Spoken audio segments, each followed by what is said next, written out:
ഈസാ നബി അലൈഹി സ്വലാത്തു വസ്സലാം പറഞ്ഞതായി അഹ്ലുൽ കിതാബ് പറയുന്നതായി ചില പണ്ഡിതന്മാർ ഉദ്ധരിച്ച ഒരു അസറു കാണാം, ഒരു വാക്ക് കാണാം. ഹുബ്ബു ദുനിയാ അസ്ലു കുല്ലി ഖതീഅ. ദുനിയാവിനോടുള്ള സ്നേഹം, ദുനിയാവിന്റെ വിശദാംശങ്ങളെ കുറിച്ചുള്ള ചർച്ച, അതിലെ ഓരോ പുരോഗതിയെക്കുറിച്ചുമുള്ള തുടർച്ചയായ പഠനങ്ങൾ, അതിലുള്ള മതിമറന്ന ആസ്വാദനം, ഇങ്ങനെ ദുനിയാവാണ് ഒരാളുടെ മുഖ്യ വിഷയം. ഹുബ്ബു ദുനിയ, ദുനിയാവിനോടുള്ള ഹുബ്ബ് അവന്റെ മനസ്സിനെ കീഴടക്കിയിരിക്കുന്നു. അവൻ സംസാരിച്ചാൽ ദുനിയാവിനെ കുറിച്ചായിരിക്കും. അവൻ ഒരാളെ ബഹുമാനിക്കുന്നുണ്ടെങ്കിൽ അത് അവന്റെ ദുനിയാവിന്റെ പേരിലായിരിക്കും. ഒരാളെ പുച്ഛിക്കുന്നുണ്ടെങ്കിൽ അത് ദുനിയാവിന്റെ പേരിലായിരിക്കും. എന്തെങ്കിലും ഒരു കാര്യം ചെയ്യുന്നുണ്ടെങ്കിൽ എല്ലാം ദുനിയാവിനു വേണ്ടി. ഇങ്ങനെ ദുനിയാവിനു വേണ്ടി ജീവിക്കുന്നവർ, ദുനിയാവിനോടുള്ള ഹുബ്ബ് ഒരാളുടെ മനസ്സിൽ നിറഞ്ഞു കഴിഞ്ഞാൽ അസ്ലു കുല്ലി ഖതീഅ, എല്ലാ പാപങ്ങളുടെയും അടിസ്ഥാനം അതാണ്. ഈ പറഞ്ഞ വാക്ക് വളരെ അർത്ഥവത്തായ ഒരു വാക്കാണ്. ആലോചിച്ച് നോക്കിയാൽ നമുക്ക് മനസ്സിലാകും. അല്ലെ, ജമാഅത്ത് നമസ്കാരം ഉപേക്ഷിക്കുന്ന ആളുകൾ എന്താണ് കാരണം? അവരുടെ ജോലി, അവരുടെ കച്ചവടം, ഇതായിരിക്കും കാരണം. ഒരു മുസ്ലിം സ്ത്രീയെ പോലെ തന്റെ ഔർത്ത് മറിച്ച് നടക്കാൻ സ്ത്രീകൾക്ക് എന്താണ് തടസ്സം? അവരുടെ ജോലി, വിദ്യാഭ്യാസം, അല്ലെങ്കിൽ ആളുകളുടെ ഇടയിലുള്ള അവരുടെ പേര്, പ്രശസ്തി. ഇതാണ് എല്ലാവിധ പാപങ്ങളുടെയും അടിസ്ഥാനം. രക്തബന്ധം മുറിക്കുന്നത് എന്തിനു വേണ്ടിയാണ്? നിസ്സാരമായ സ്വത്തിനു വേണ്ടി, ഒരു ഇഞ്ച് ഭൂമിക്ക് വേണ്ടി. ഹുബ്ബു ദുനിയ അസ്ലു കുല്ലി ഖതീഅ, എല്ലാ പാപത്തിന്റെയും അടിസ്ഥാനം ദുനിയാവിനോടുള്ള സ്നേഹമാണ്. ഇതൊരു മുഅ്മിന്റെ സ്വഭാവമല്ല, ഒരു കാഫിറിന്റെ സ്വഭാവമാണ്. പരലോകത്തിൽ വിശ്വാസമില്ലാത്ത ഒരു നിഷേധിയുടെ സ്വഭാവമാണ് ദുനിയാവിനോടുള്ള ഹുബ്ബ് പരിധി കടക്കുക എന്നുള്ളത്. അല്ലാഹു സുബ്ഹാനഹു വ തആല നിഷേധികളെ കുറിച്ച് പറഞ്ഞു, ഇന്നല്ലദീന ലാ യർജൂന ലിഖാഅനാ, നമ്മോട് കണ്ടുമുട്ടണം എന്ന് പ്രതീക്ഷിക്കാത്ത ആളുകൾ, പരലോകത്ത് അല്ലാഹുവുമായിട്ടുള്ളൊരു കണ്ടുമുട്ടലുണ്ട് എന്ന് വിശ്വസിക്കാത്തവർ, വറദൂ ബിൽ ഹയാത്തി ദുനിയ വത്മഅന്നു ബിഹാ, ഭൗതിക ജീവിതം തൃപ്തിപ്പെട്ടവർ, ഈ ജീവിതം മതി, എനിക്കെല്ലാം തികഞ്ഞു, ഞാൻ വിജയിച്ചു, അല്ലെ എന്റെ മകൻ ഇന്ന ജോലി നേടി, ഇന്ന സ്ഥാനത്തെത്തി, കഴിഞ്ഞു, അവൻ വിജയിച്ചു കഴിഞ്ഞു, ഇങ്ങനെയുള്ള ഭൗതികമായ ജീവിതത്തിൽ പൂർണ്ണമായ സംതൃപ്തി കണ്ടെത്തിയ ആളുകൾ, അതിൽ പൂർണ്ണമായി തൃപ്തിപ്പെട്ടവർ, വല്ലദീനഹും അൻ ആയാതിനാ ഗാഫിലൂൻ, നമ്മുടെ ആയത്തുകളെ കുറിച്ച് അവർ അശ്രദ്ധരാണ്. അല്ലാഹു സുബ്ഹാനഹു വ തആല 3 വിശേഷണങ്ങളാണ് കുഫാറുകളെ കുറിച്ച് ഈ ആയത്തിൽ പറഞ്ഞത്. ഒന്നാമത്തേത് ലാ യർജൂന ലിഖാഅനാ, അല്ലാഹുവിനെ കണ്ടുമുട്ടേണ്ടി വരുമെന്നൊരു ചിന്തയില്ല. വറദൂ ബിൽ ഹയാത്തി ദുനിയ വത്മഅന്നു ബിഹാ, ദുനിയാവിലെ ജീവിതത്തിൽ സംതൃപ്തരാണ്. ദുനിയാവിൽ വിജയമുണ്ടായാൽ അതിൽ അവർ മതിമറക്കുന്നവരാണ്. അതോടുകൂടി പൂർണ്ണമായി വിജയിച്ചു കഴിഞ്ഞു, എല്ലാം നേടിക്കഴിഞ്ഞു എന്ന് ചിന്തിക്കുന്നവരാണ്. മൂന്നാമത്തേത് വല്ലദീനഹും അൻ ആയാതിനാ ഗാഫിലൂൻ, അല്ലാഹുവിന്റെ ആയത്തുകൾ, അവന്റെ ദീൻ, അത് പഠിക്കുന്നതിൽ യാതൊരു താല്പര്യവുമില്ല.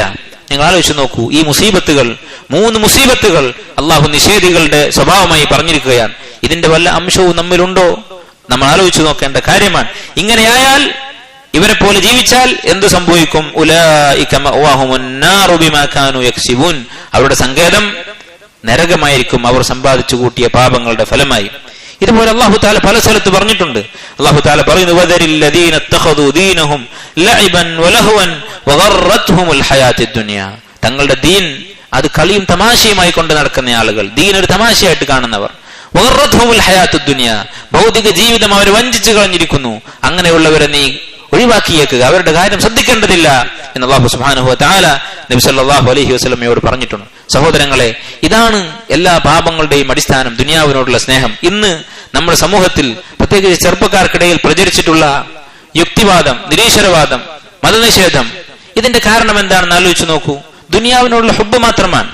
ഇങ്ങനെയുള്ള ചിന്താഗതികളെ കുറിച്ച്, നിരീശ്വരവാദത്തിനെ കുറിച്ച് പഠിച്ച ആളുകൾ പറയുന്നത്, ഇന്നത്തെ കാലത്തുള്ള നിരീശ്വരവാദം, മതനിഷേധം എന്ന് പറയുന്നത് അത് ബുദ്ധിപരമായി ഒരു ഫിലോസഫിയുടെ അടിസ്ഥാനത്തിലുള്ള നിഷേധമല്ല, നേരെ മറിച്ച് ഷഹ്വത്തുകളെ പിന്തുടരാൻ സൗകര്യമുള്ള ഒരു ആദർശം എന്ന നിലക്ക് ആളുകൾ പിന്തുടരുന്നതാണ്.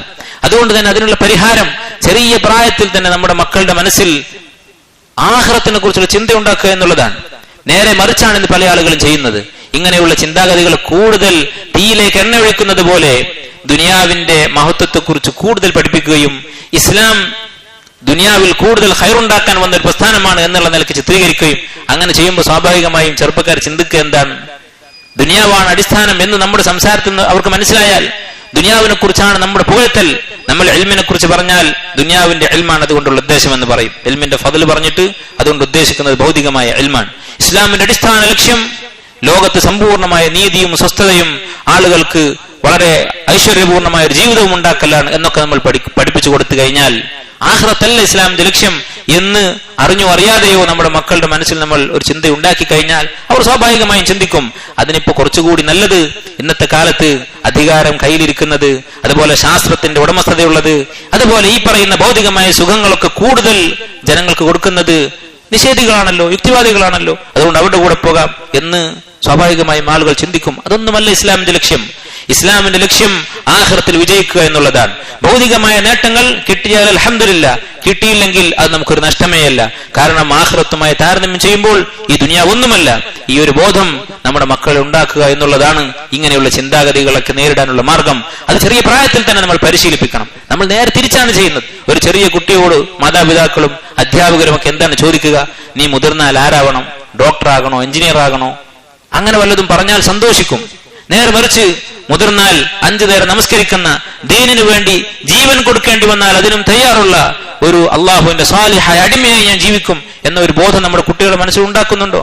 ഞാൻ സ്വർഗത്തിൽ പോകും, സ്വർഗത്തിൽ അൽ ഫിർദൗസുൽ അഅല, ഏറ്റവും ഉയർന്ന സ്വർഗത്തിലെ സ്ഥാനത്ത് ഞാൻ എത്തും, സ്വർഗത്തിന്റെ 8 വാതിലൂടെയും വിളിക്കപ്പെടുന്ന ഒരാളാകാൻ ഞാൻ പരിശ്രമിക്കും, ജീവിതത്തിൽ ഒരു ജമാഅത്ത് ഉപേക്ഷിക്കാത്ത ഒരു മനുഷ്യനാകാൻ ഞാൻ ശ്രമിക്കും, അള്ളാഹു സുബ്ഹാനഹു വ തആല ആഖിറത്തിൽ തണൽ നൽകുന്ന 7 പേരിൽ എല്ലാത്തിലും ഞാൻ ഉൾപ്പെടാൻ ശ്രമിക്കും. ഇങ്ങനെയുള്ള ലക്ഷ്യങ്ങൾ നമ്മുടെ കുട്ടികളുടെ മനസ്സിൽ പകർന്നു കൊടുത്തു നോക്കൂ. അവരെ സ്വാധീനിക്കാൻ ഈ വക ആദർശങ്ങൾക്ക്, ഈ വക പിഴച്ച പ്രസ്ഥാനങ്ങൾക്ക് ഒരാൾക്കും സാധിക്കുകയില്ല.